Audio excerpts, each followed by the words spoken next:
Welcome to a very special episode of Big Riff Energy. This is episode 75, and today I'm speaking to the singer of legendary Texas thrash band Devastation. I've spoken about their record Idolatry on this podcast before. It's an all-time great American thrash record, very influential for all of your favorite Texas metal and hardcore bands.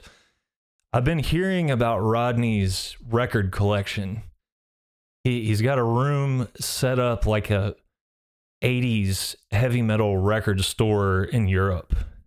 Floor to ceiling posters, memorabilia, original stuff, like Black Sabbath tour poster from 1983, Phil Lynott cardboard cutout from around the Jailbreak era. To see this place in person was astounding. It was almost like sensory overload. And Rodney was nice enough to sit down with me. Big theme of Big Riff Energy is being a lifer. There's a lot of people that are halfway into this shit because it's cool on the internet, or they think it'll make other people find them interesting or odd or remarkable or something. But then there's lifers. There's people who hear a record like Kiss Alive when they're a kid, or Black Sabbath Paranoid in my case, and instantaneously know that this is their calling in life. Rodney Dunsmore is the definition of a lifer. I will remind you, Big Riff Energy is brought to you by Pull the Plug Patches.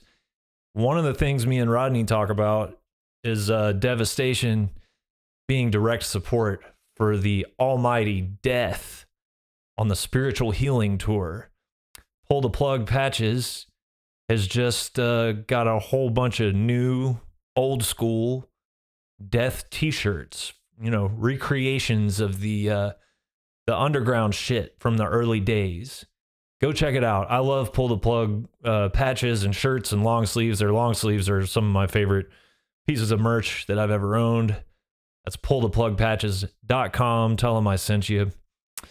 And please enjoy this conversation with Rodney Dunsmore. This guy is an encyclopedia of the new wave of British heavy metal, old school hard rock. He was there for the beginning of death metal, for the beginnings of thrash metal, for all that stuff. And it was a real pleasure to get to document this guy and his experiences. So without further ado, here's my conversation with Rodney from Devastation. Okay, welcome back to Big Riff Energy. I'm here with my boy Rodney Dunsmore, lead vocalist of the legendary Texas thrash band Devastation. We are here in what is probably one of the world's greatest collections of underground hard rock, heavy metal, and all around Big Riff vinyl memorabilia. I'm gonna be putting pictures of noteworthy stuff up throughout the episode. Thanks for having me, Rodney. Yeah, thank you for having me. Yeah, it's good Cool. to see you again, man. Yeah, you too. So we'll go back to the beginning, man. Just tell me about starting a thrash band in what, Corpus Christi, Texas? Yeah. What was that like, man? That was interesting because being from Corpus Christi, we didn't have much of a scene at all back in late '85 when we were starting to do this. I myself would come up to San Antonio for shows. I had started in the early '80s coming up to Hogwild, trying to do it on a once a month basis just to buy records, because they would get the imports and all the stuff that I just couldn't find in Corpus. And, you know, that's where I started my love of the underground. Like, I came up to see Exciter in '84 and the Slayer versus Slayer show, also '84. But it just, like, everything was happening up here as far as metal goes, and in Corpus was really nothing, you know. So, but through concerts and what have you, you meet like-minded individuals. And I remember I met one of the guys, or actually two of them, to be honest, at Twisted Sister played down in Corpus with Rat, and like it was either late '82 or '83, and I ended up meeting Edward Vasquez there, and Alex Dominguez, who was also played a part in the band. But what really got Devastation going per se is I had a schoolmate in high school, Alex, who sang for this band called Final Assault. They were more of a traditional kind of Iron Maiden type band, but they were really good because they were writing original stuff and trying to bring. There was maybe a couple of cover bands that played metal in clubs and stuff like that, but nobody who was doing original stuff. So Final Assault was really the first to break down those doors. Long story short, I was hanging out with him all the time. We'd go to shows, like we went to Merciful Fate together, etc. Because we went to school together, and they were starting to put on shows, and I was helping them, and I did enough to where it sort of became like I was their manager. You know, I'm still just a punk kid in high school working at Taco Bell, but you know, these guys, I was helping them book shows, helping them send out their demos, doing stuff like that, and a big moment came. I don't remember exactly how I met Joe Miller from Jam Productions, but somehow I became friends with this guy who was running a pretty big promotion company out of San Antonio, and he was booking the Yngwie Malmsteen Talus tour through Texas. And I told the guys from Final Assault, hey, I know this guy. I think I can get you on this bill. And they're like, oh, there's no way, man. Yngwie, he's playing at the Ritz. There'll be 1,000 people. I'm like, dude, just let me. So I remember, sure enough, you know, I'm working nights at Taco Bell, and in between, you know, making burritos, I'm calling this guy up in San Antonio, and you know, hey, I'm helping out this band and blah, blah, blah. So anyway, I got them on this Yngwie Malmsteen show. They opened up, everything went good or whatever. And then Metal Church was coming down, and I said, hey, I can do the same thing, you know. So I'm really helping these guys get going. And then all of a sudden in this November or December of 85, their guitar player, Dave Burke, quit out of nowhere. Like this rising band who was looked at, you know, pretty highly around the Corpus area. And everyone was shocked, and you know, and a couple of days goes by, and I go, hey, what's up, Dave? How come you quit and everything? And he's like, man, I want to do something heavier. I want to do something fast and thrashy, like Metallica had just been out a year or so. And he goes, that's just that aggression, that power and energy. That's what I want to do. I'm like, wow, okay. And he goes, hey, would you want to sing for this band? And I'm like, whoa, sing? I don't know. I can't sing. I've never really sang or anything. And he goes, yeah, but it doesn't have to be singing like we knew in the past, like Dio or, you know, Bruce Dickinson or anything. You know, you can just yell and scream and whatever. And I was into the idea because I liked all these bands, you know, and Exciter and Exodus and Metallica, but hadn't really thought about that. So I said, you know, I'll give it a shot, sure. So me and Dave started kind of hanging out, trying to write songs per se, and found a bass player, found a drummer, and started practicing. And you know, that's kind of the beginning of Devastation. And there was definitely nothing anywhere near thrash in Corpus at the time. And you know, we were fine with it. We weren't even looking at anything to be like a career or make. We were kind of like, we just wanted to have a band that made the kind of music that we enjoyed, so we could just play and people could come hang out and drink beer, and we could just, like, you know, kind of just a thrash band for us because we like thrash. And then that's how it all started. And like I said, because of the coincidence, or luckily I knew the guy, now Anthrax happened to be coming through town, and we had never played a gig. Like literally we had practiced for 2.5 months in Alex's garage. And I called the same guy, Joe Miller. I said, hey, man, you need an opening band for that Anthrax? He's like, sure.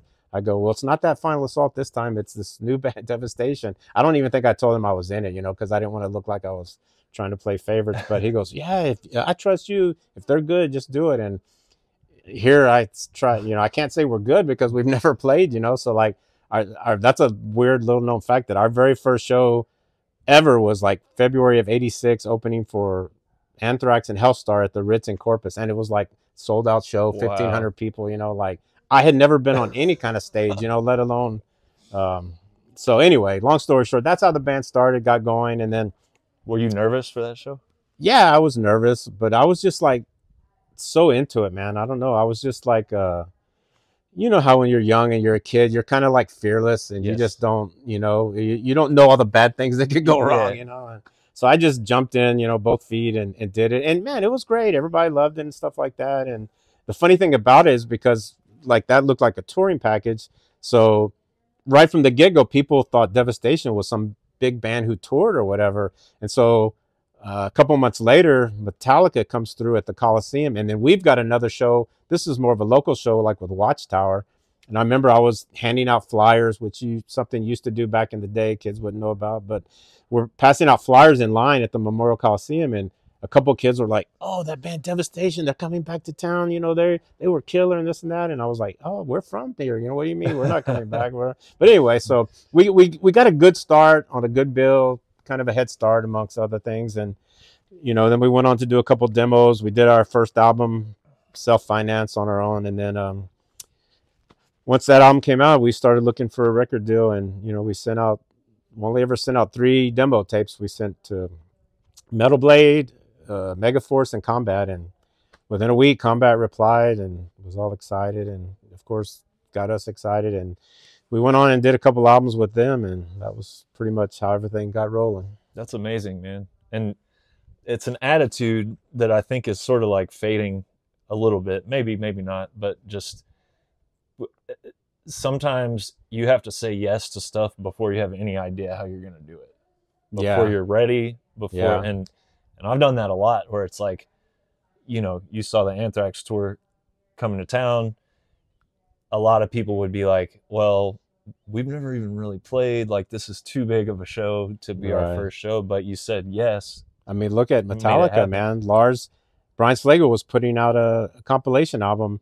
His band wasn't even really complete, but he wanted to be on it so bad that, he got everything together, recorded the song, and rushed it to him. And I mean, the rest is history. You kind of got to fly by the seat of your pants sometimes, as they say. Yeah. And not to insert myself too much in here, but I've told this story a couple times. Spirit Adrift started as just a solo thing. Really? Right? Had an EP and one full length out. This was like 2016 is when I put that stuff out. And Walter, who runs Roadburn, the fest in the Netherlands, he emailed me and said, we really want you to play Roadburn. Do you have a band? And I didn't have a band, but I told him I did. And I was like, yeah, I sold it. I was like, we've been practicing. It sounds great. It sounds killer. And we didn't end up playing Roadburn, but that's like the whole reason that it became a band. Wow. And, fast forward, we toured with Midnight. That's how I met you. That's how we met, yeah. Played some crazy fests overseas. Yeah. Done a lot of cool shit, because I was just like, you just say yes, and then you figure out how to do it. Exactly. That's always been my motive too. Just if it's something you want to do, you say yes, and you worry about the details later. Yeah, man. I love it. So Idolatry, I would say, is not only like super influential to Texas metal, but I feel like it's really one of the great American thrash records in general. Thanks, man. Yeah, of course. It's super important to the Texas guys. I know you see Blake from Power Trip and Fugitive rocking the shirt. Talk to me about writing and recording that. What do you remember about that? That album was the writing and recording. Well, the way we wrote stuff was always the 2 guitar players and me would get together. Dave was usually the guy who would come up with the riffs, because he just had some weird, unique style. He was just different. And then Henry would add his parts, or him and Henry would kind of construct the song, like, oh, this part's going on too long, or we need to do this or there. So we'd get all the basics of the song worked out, then bring in the drummer and bass player and play. And then I would always put the lyrics to it or whatever.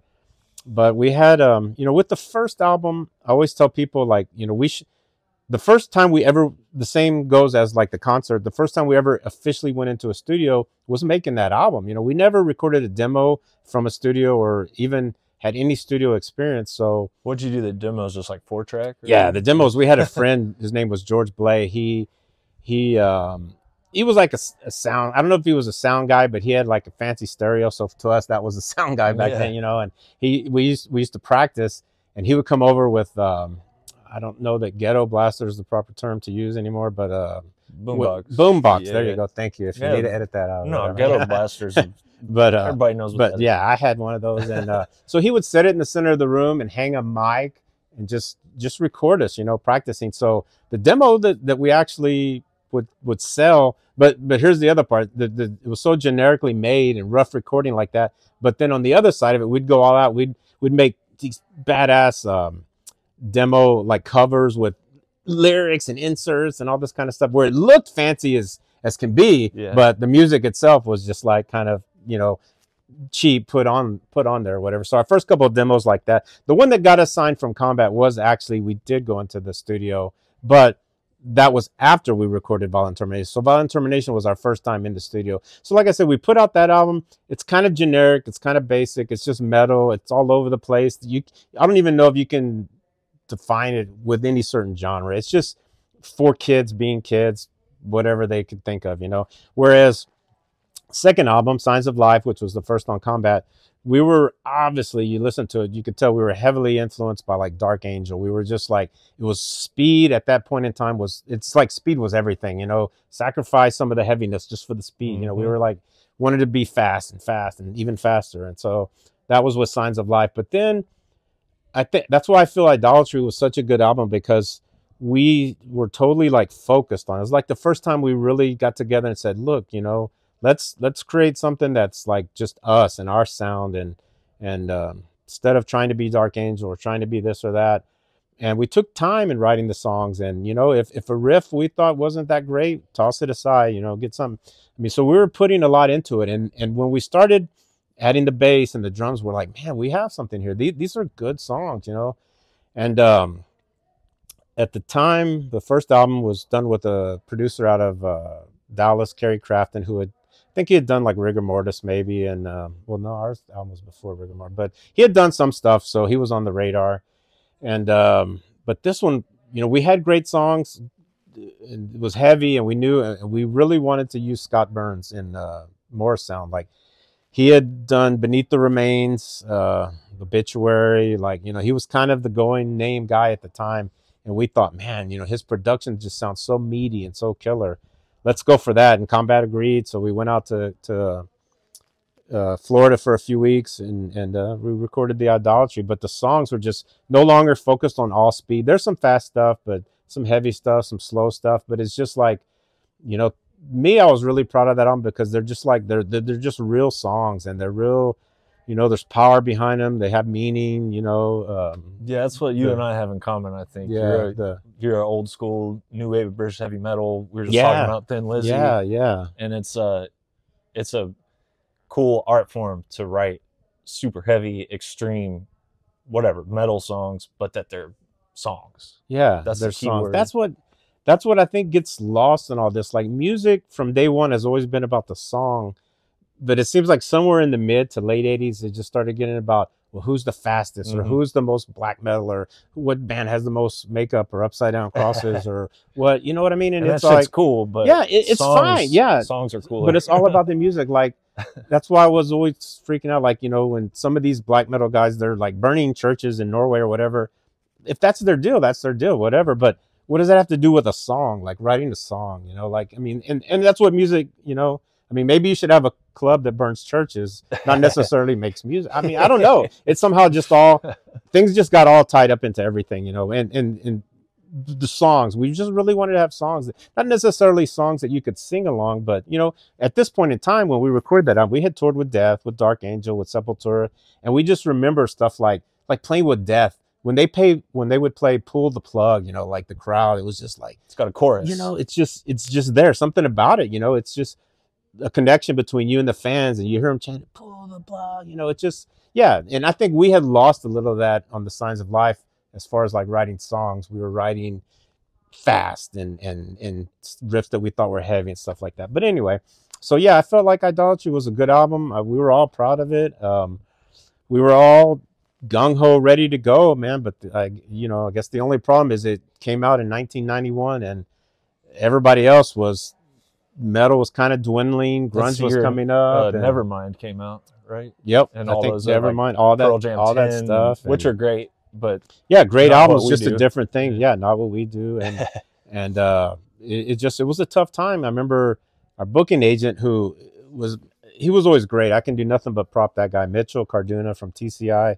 I don't know what he's doing now, but at the time, man, he would book us, and he got us, like I said, on all those good tours and stuff like that. And he was the one guy we could count on. Like, we didn't always get support, I felt, from Combat, because we were like one of their bottom tier bands. You know, they were pushing Exodus and Test, or no, not Testament, but Forbidden or whoever, and Death, you know, and we were kind of just, you know, below there. They never gave us a lot of tour support or push or ads in any magazine. So we kind of had to do everything our own, but our booking agent did work hard for us. And I'll never forget, you know, like in that summer of 91, when we're ready to go out and tour, he's like, man, you know, tours are canceling and falling apart. He goes, like, Overkill was getting ready to go out, and, you know, I sent your stuff to them and they weren't really digging you. They didn't want you on their tour. And things were just looking bleak. He goes, I can always make you guys a headline tour. And I'm like, man, we're not really ready to headline. You know, I don't think we'll draw anybody. You know, this is only our second album on the label, and our first that we feel is really good.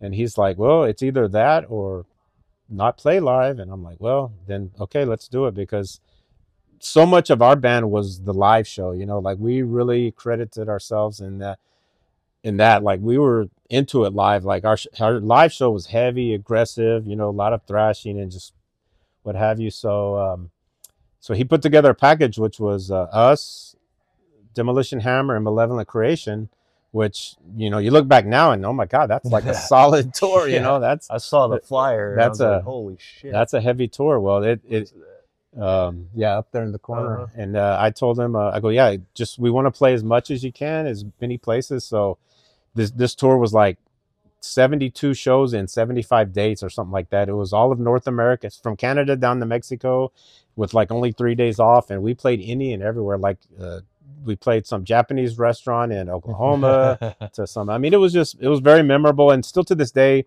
you talk to Demolition Hammer, you talk to Malevolent Creation, and I'm not just saying it because I was a part of it, but both of those bands I've talked to, and they're like, we remember that was like our funnest, best tour ever. I mean, just so many memories were made on that tour. And it was the first, we had toured opening for other bands. It was our first headline tour. It was the first tour for both of them, period.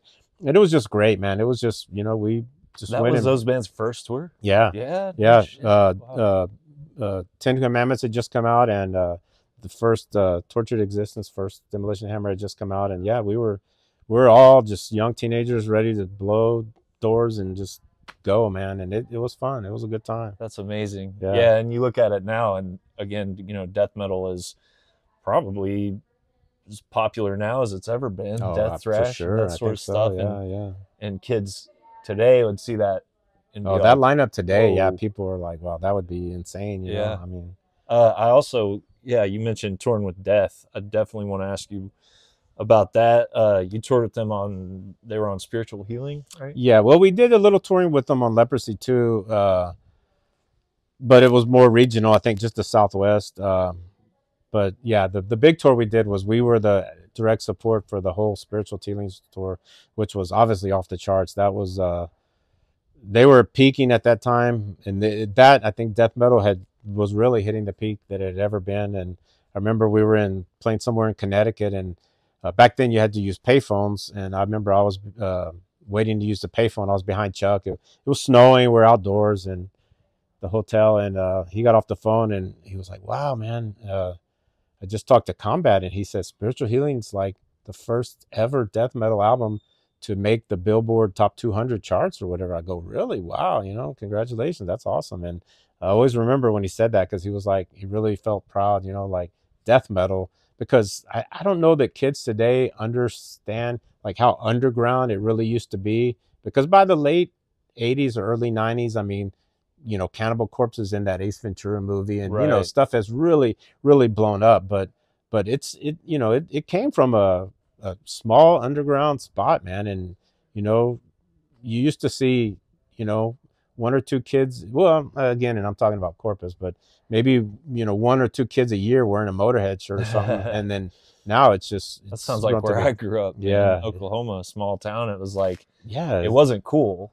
It was the opposite of cool. It was like, exactly. Now there's like an ecosystem, and there's like a social element to it, and it's like there's like a cool club associated with it. But like, even when I was growing up, probably just because of the way my town and my area was, it was like I wore metal shirts to school and got shit for it, and people thought I was fucking weird. It was not. It was not like a thing that made you cool. Right. It was More opposite. of an outcast. Yeah, you had to really, really love it, because the peer pressure then would be almost like forcing you to not want to even act like you like it because Right. you're weird or whatever. Exactly. Now it's the opposite. Yeah. Almost. Yeah. It's like yeah.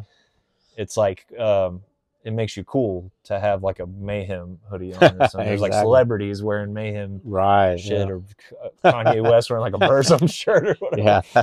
That's insane. Yeah. So you guys, you know, put out Idolatry. Sounds like you did quite a bit of touring. I mean, looking at it now, those are all just like legendary bands. And then, you know, sort of a tide shift in music, and grunge starts coming in, and Yeah. eventually new metal and that sort of thing. Yeah. At what point did you, so for those listening that aren't familiar, I would say you're kind of like the merch mastermind for Midnight.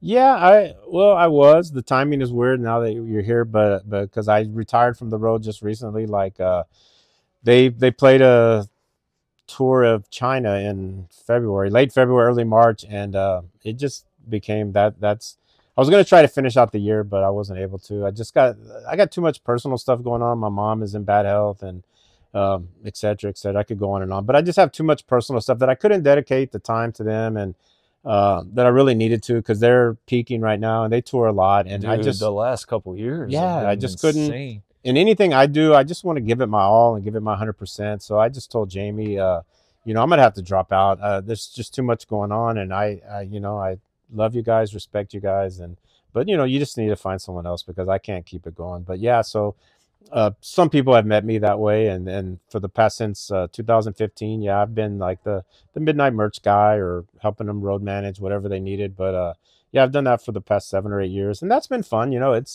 you know, I've stayed in the music business and being on the road and stuff like that. That's been fun. But yeah, as of now, yeah, I'm not doing that anymore. But it's been fun for the past few years. You've known Jamie for quite a while, huh? How'd you guys connect? Yeah, me and Jamie met. It's so weird. I think it was the late 90s. One of my coworkers, I have a t-shirt printing shop, and one of my coworkers had a band, and a local band here in San Antonio, and he was telling me he would always want me to come out to see their shows and stuff like that, and sometimes I would when I could or whatever. But he was playing a club right by my house, across the street. I think it was called Medieval Nights or something like that. And he's like, "Hey, we're playing this Friday if you want to come out." I said, "Oh, okay." So I went out there, checked them out, and there was a band on the bill called Boulder. And man, these guys, I was just like, wow, it's kind of blown away. You know, they opened up with Crank It Up by the Rods, and just the blistering set of all this, you know, good, heavy, aggressive music, and just had this don't give a shit attitude about everything. And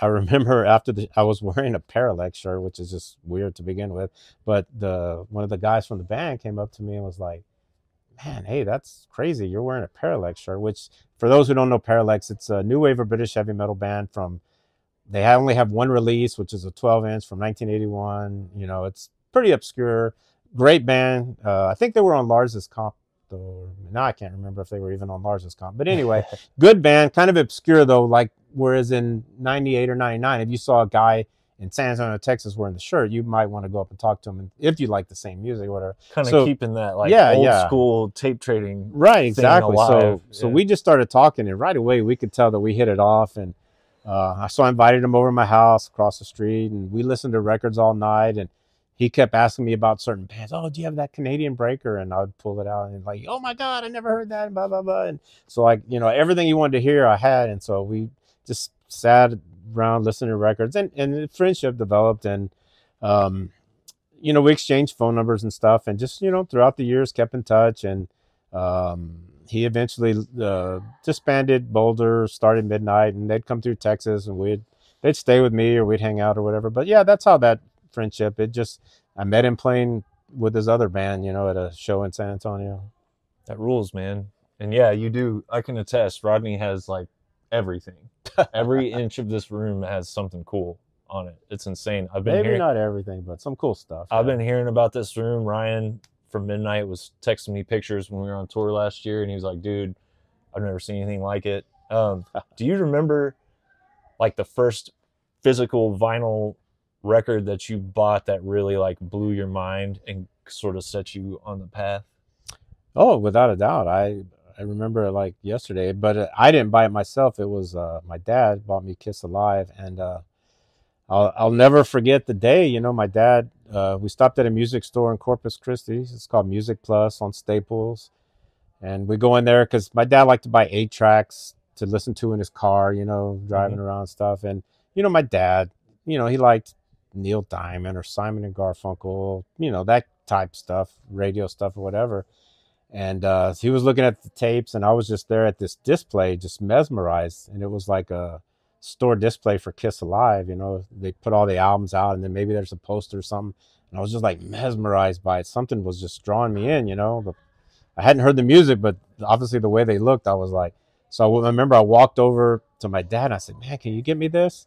And he just looked at it, and he went off on me like, oh, that garbage, that's that long-haired satanic crap, and I ain't buying you that, and blah, blah, blah. And then, so I lived with my mom, and he would get me on the weekend. So he was driving me back to Rockport, and I remember the whole trip back was like a 30-minute drive just onto me about how that stuff was garbage and long hair, freaky hippie music and blah, blah, blah. And, well, I wasn't going to get it. Okay. You know, so 2 weeks go by. The next time he picks me up and we go to his house, and then, you know, I've already forgot about everything.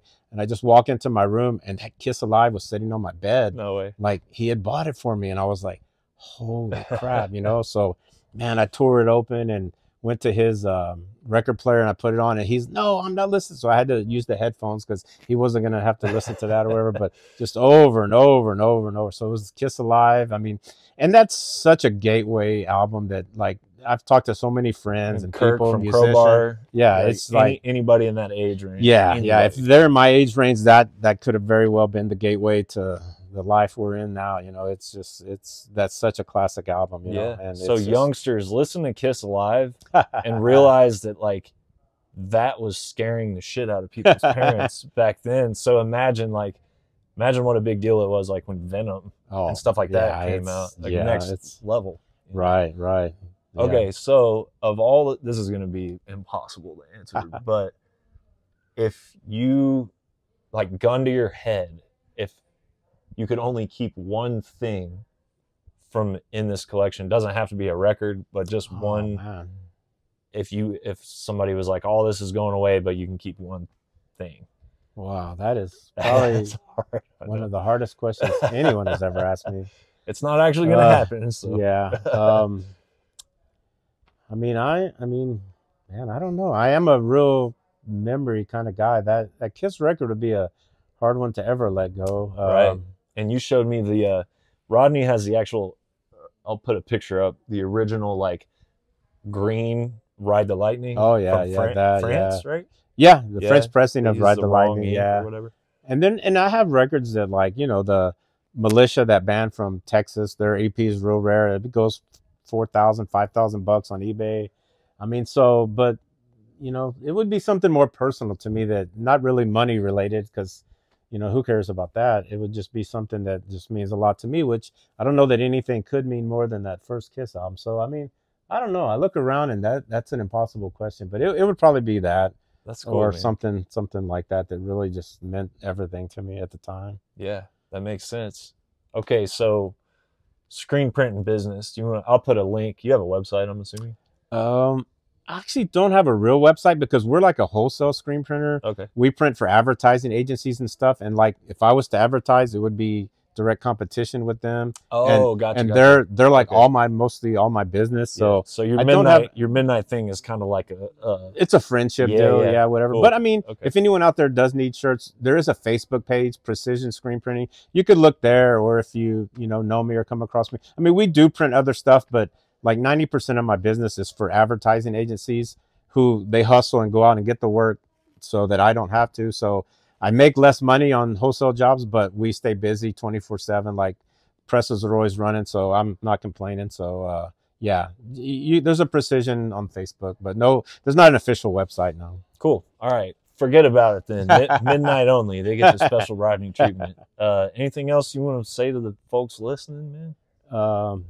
No, man, just keep supporting this guy's podcast because of all the people I meet on the road. You know, very few you get a sense of feeling something like real and true, and somebody who's doing it for the right reasons and just sincere, you know. And this guy is one of them, man. I mean, I appreciate that, man. I liked when I met him, and we talked on the road about Thin Lizzy and how he got into music, and it's kind of like myself, you know. So just keep supporting this podcast because, you know, you're supporting a true guy. Cheers. Thank you, man. Yeah, Appreciate no problem. that.